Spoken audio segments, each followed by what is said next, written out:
जय मसीह के दोस्तों, मैं राजू जाधव प्रभु यीशु मसीह के नाम से आप सभी का स्वागत करता हूं और आज के इस मनन के विषय में हम मिलकर कुछ बातों को सीखेंगे, चर्चा करेंगे। आज का हमारा मनन का विषय है कि परमेश्वर की इच्छा को जानना, या फिर हम बोल सकते हैं परमेश्वर हमसे क्या चाहते हैं। मेरे प्रियो, इस बात को हम प्रभु के लोग होने के नाते ये हमें जानना बहुत जरूरी है कि परमेश्वर की हमारे प्रति क्या इच्छा है, परमेश्वर हमसे क्या चाह रखते हैं। उस बात को जानने के लिए आइए आप मेरे साथ निकाल लीजिए पहला थिस्सलुनीकियों 5वां अध्याय और उसका 16, 17 और 18वां आयत तक हम इस भाग को मनन करेंगे और उसको मनन करते हुए कुछ बात हम इसमें सीखने के लिए कोशिश करेंगे।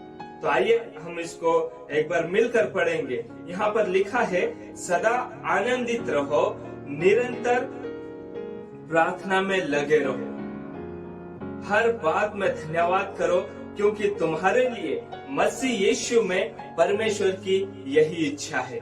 मेरे प्रियो, ये वचन हमें स्पष्ट रीति से बताता है। यहाँ पर कहता है पहली बात कि सदा आनंदित रहो, और दूसरा है निरंतर प्रार्थना में लगे रहो। पहली बात सदा आनंदित रहो, निरंतर प्रार्थना में लगे रहो और हर एक बात में धन्यवाद करो। हर एक बात में क्या करना है? धन्यवाद करना है, क्योंकि तुम्हारे लिए मसीह यीशु में परमेश्वर की यही इच्छा है। परमेश्वर की यही इच्छा है कि हम, पहली बात क्या है? सदा आनंदित रहे, और दूसरी बात निरंतर प्रार्थना करते रहें, और तीसरी बात क्या है?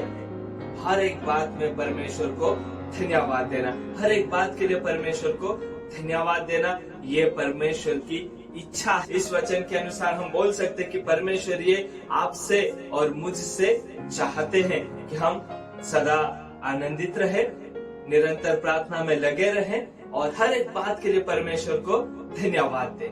तो आइए हम इस बात को थोड़ा विस्तार से जानने की कोशिश करेंगे।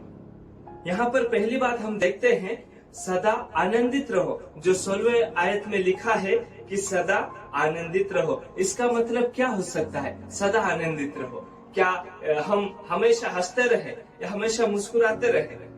ये है क्या इसका अर्थ? हाँ, अपने चेहरे पे मुस्कुराहट हम रख सकते हैं, लेकिन इसका अर्थ केवल बाहरी आनंद या बाहरी खुशी नहीं है। हमें यह बात अच्छे रीति से समझने की आवश्यकता है कि प्रभु में सदा आनंदित रहने का क्या मतलब है। यहाँ पर हम ये बात हमें संकेत करते हैं कि हमारे जो आनंद है वो कैसा होना है? एक गहरा आत्मिक और शांति और संतुष्टि होना है, जो प्रभु यीशु में हमें मिलने वाली आशीष का एक संकेत है। या प्रभु यीशु मसीह के ऊपर विश्वास करने से जो बातें हमें मिलती है, उन बातों को हमें जानने की जरूरत है, उन बातों को हमें समझने की जरूरत है। यही हमारे आनंद का कारण होना चाहिए कि प्रभु में सदा आनंदित रहने का मतलब क्या है? कि जो गहरी शांति, एक आत्मिकता, जो परमेश्वर की ओर से हमें मिलने वाले आशीष और उसमें संतुष्टि, वही प्रभु में आनंदित रहने का हमारे लिए कारण है। तो इस बात को समझना, और मैं आपको बताना चाहता हूँ कि ये जो प्रभु में आनंदित रहने का जो बात है, प्रभु में आनंदित रहने की जो बात है, वो किसी परिस्थिति पर निर्भर नहीं करती कि हाँ ये परिस्थिति है इसलिए मैं आनंदित हूँ, या ये परिस्थिति है इसलिए मैं आनंदित नहीं हूँ। नहीं, ये बात नहीं है। हमें समझना है कि ये बातें क्या है? परिस्थिति के ऊपर निर्भर नहीं करती है। यहाँ पर इसके लिए एक बात हम यहाँ पर पढ़ सकते हैं, यूहन्ना रचित सुसमाचार उसका 15 अध्याय और 11वें आयत में यहाँ पर यीशु मसीह कहते हैं कि मैंने ये बातें तुमसे इसलिए कही कि मेरा आनंद तुम में बना रहे और तुम्हारा आनंद परिपूर्ण हो जाए। सच्चा आनंद परिस्थितियों से नहीं, लेकिन परमेश्वर से जुड़ने से आता है। सच्चा आनंद परमेश्वर के साथ ऐसा रिश्ता बनाकर जुड़ने से आता है। सच्चा आनंद यीशु मसीह के ऊपर विश्वास करने से आता है। सच्चा आनंद जो सदा आनंदित रहने की बात है, वो केवल और केवल प्रभु यीशु मसीह के पास ही हमें मिलेगी। ये बात हमें समझने की जरूरत है। मैं आपको पवित्र शास्त्र बाइबल से एक उदाहरण देना चाहता हूँ। यहाँ पर प्रेरितों के काम उसके 16 अध्याय और 25वीं आयत में लिखा है कि पौलुस और सिलास जब जेल में थे तब भी उन्होंने परमेश्वर की स्तुति की और गीत गाए। वो आनंदित थे।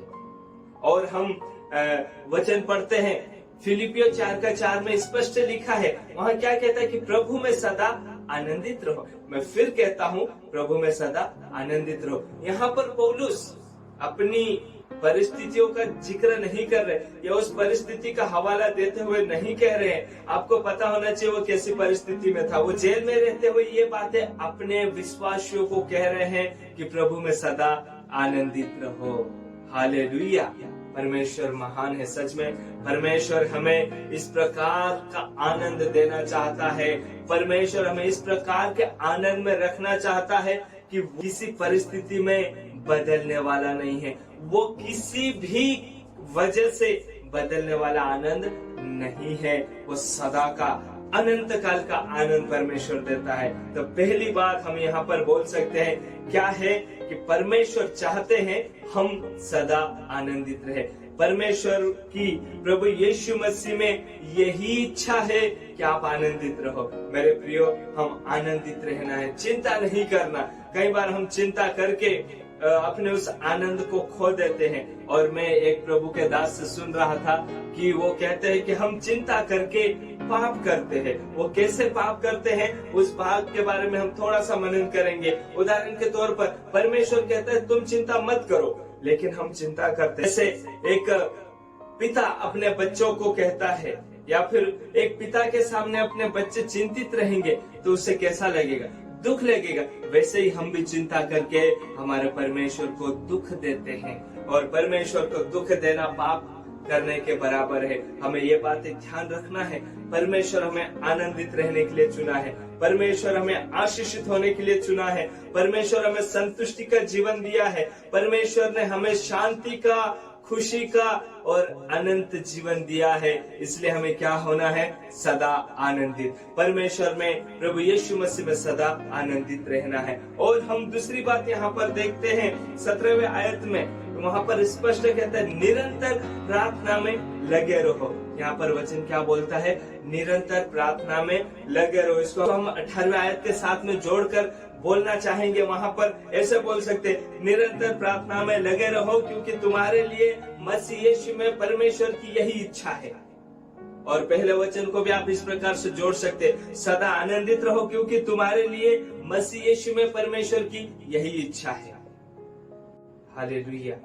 निरंतर प्रार्थना में लगे रहो, निरंतर प्रार्थना में अपने आप को बनाए रखो। ये परमेश्वर की इच्छा है। निरंतर प्रार्थना में लगे रहो। इसका मतलब भी क्या है, निरंतर प्रार्थना में लगे रहो? क्या हम हमेशा घुटनों पे बैठे रहे? क्या हम हमेशा हमारे मुंह से कुछ शब्द निकालते रहे? ये है क्या? मैं इसमें भी बोलूंगा, आप चाहे तो कर सकते, लेकिन यही काफी नहीं है। यही काफी नहीं है कि हम केवल घुटनों पे बैठकर कुछ ना कुछ हमारे मुंह से शब्द निकालकर प्रार्थना कर रहे। नहीं, इसका एक कारण के रूप में मैं आप लोगों को बताना चाहता हूँ। वो क्या है कि हमारा मन और हमारा आत्मा हर समय परमेश्वर के साथ जुड़ा हुआ होना चाहिए। हमारा मन और हमारी आत्मा हर समय परमेश्वर के साथ कनेक्ट होके रहना है। जैसे नेटवर्क कनेक्ट होके रहता है, जैसे ब्लूटूथ डिवाइस कनेक्ट होके रहता है, वैसे ही कनेक्ट होना यही सच्ची प्रार्थना है। नहीं तो मैं बोलूं आप दिन भर अपने मुंह से शब्द बोलते रहो, बड़बड़ाते रहो, या फिर घुटनों पे बैठे रहो, यही काफी नहीं है।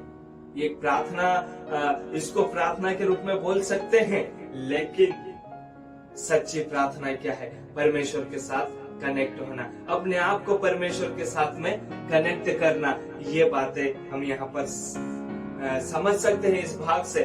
और प्रार्थना को केवल एक मांगने का साधन मत बनाइए। प्रार्थना को केवल एक मांगने का साधन नहीं बनाना है, बल्कि परमेश्वर के साथ बातचीत करने का, परमेश्वर के साथ वार्तालाप करने का एक तरीका है ये प्रार्थना। कई बार कई लोग इसका मतलब यही समझते, प्रार्थना मतलब परमेश्वर से मांगना।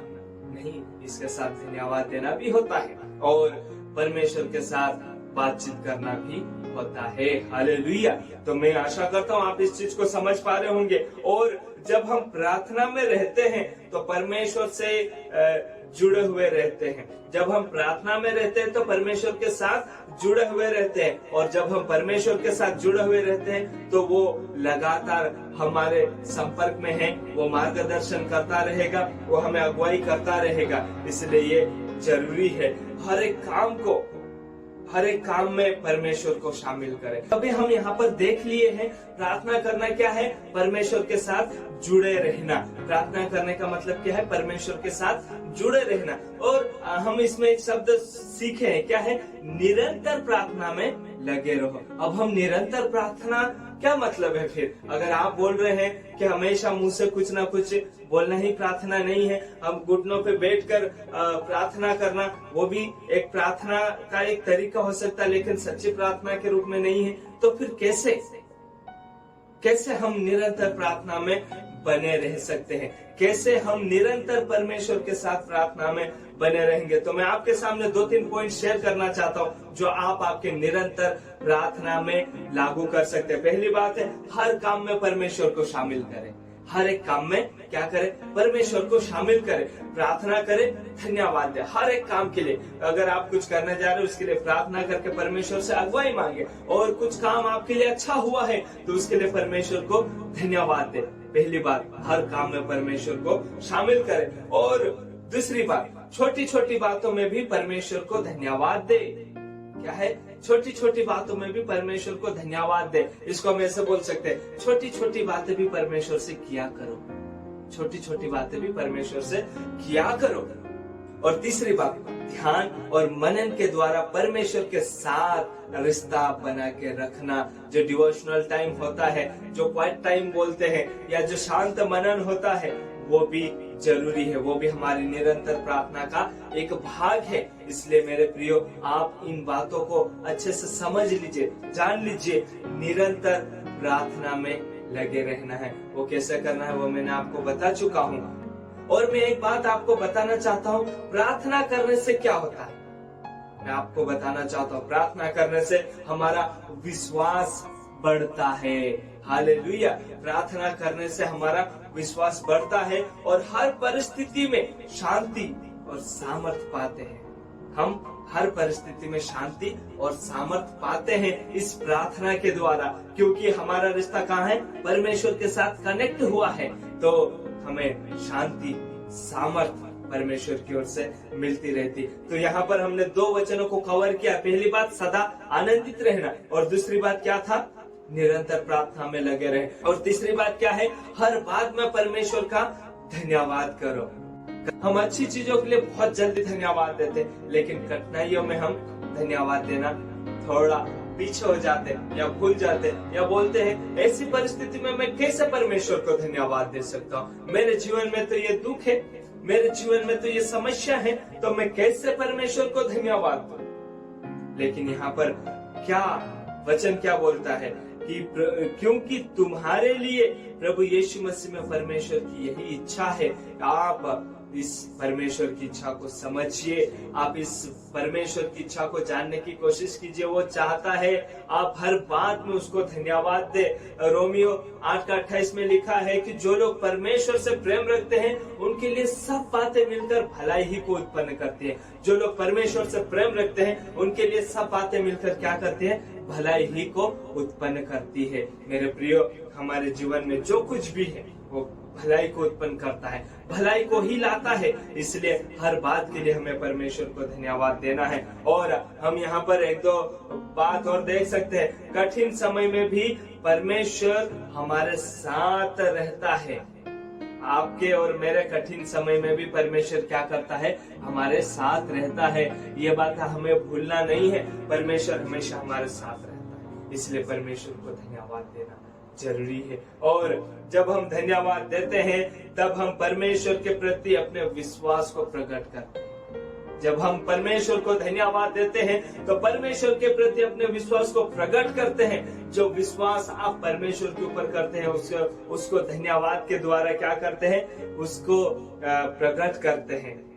उदाहरण के तौर पर मैं एक पवित्र शास्त्र बाइबल की एक आयत बताना चाहता हूँ या एक घटना में बताना चाहता हूँ। आप अय्यूब को जानते हैं, आप अय्यूब के पुस्तक को अच्छे से या अय्यूब की कहानी को, अय्यूब के जीवन में क्या घटना घटी उस बात को आप अच्छे से जानते होंगे, मैं उम्मीद करता हूँ। तो उस भाग में अय्यूब बोलता है, यहोवा ने दिया, यहोवा ने लिया, उसका नाम धन्य हो। हालेलुया। अय्यूब कहता है, यहोवा ने दिया, यहोवा ने लिया, उसका नाम धन्य हो। यह अय्यूब कब बोल रहा है आपको मालूम होना चाहिए। ये बात अय्यूब कब बोल रहा है, जब उसने अपने बच्चे, अपने धन संपत्ति को खो दिया। उस परिस्थिति में, उस हालत में वो परमेश्वर को क्या कहता है कि उसका नाम धन्य है, परमेश्वर का नाम धन्य है। हालेलुया। मेरे प्रियो, अय्यूब जैसी परख तो हमारे जीवन में नहीं हुई, तो यहाँ पर अय्यूब क्या करते हैं, धन्यवाद देते हैं, परमेश्वर के नाम को धन्यवाद देते हैं। तो इस भाग से जो हमने पढ़ा वो क्या था, मैं फिर से दोहराना चाहता हूँ। परमेश्वर की यीशु मसीह में हमारे लिए यही इच्छा है कि हम क्या करें। पहली बात, सदा आनंदित रहे, और दूसरी बात, निरंतर प्रार्थना करते रहे, और हर परिस्थिति में परमेश्वर को धन्यवाद देते रहे। यही परमेश्वर आपसे और मुझसे चाहते हैं। हर बात के लिए परमेश्वर को धन्यवाद देना यह हमारे लिए जरूरी है। मैं एक बार फिर से आपको फिलिपियों 4:4 याद दिलाना चाहता हूँ। वहां पर वचन बोलता है, प्रभु में सदा आनंदित रहो। मैं फिर कहता हूँ, प्रभु में सदा आनंदित रहो। मेरे प्रियो, प्रभु यीशु मसीह आपको और मुझे इन वचनों के द्वारा आशीषित करें। जय यीशु।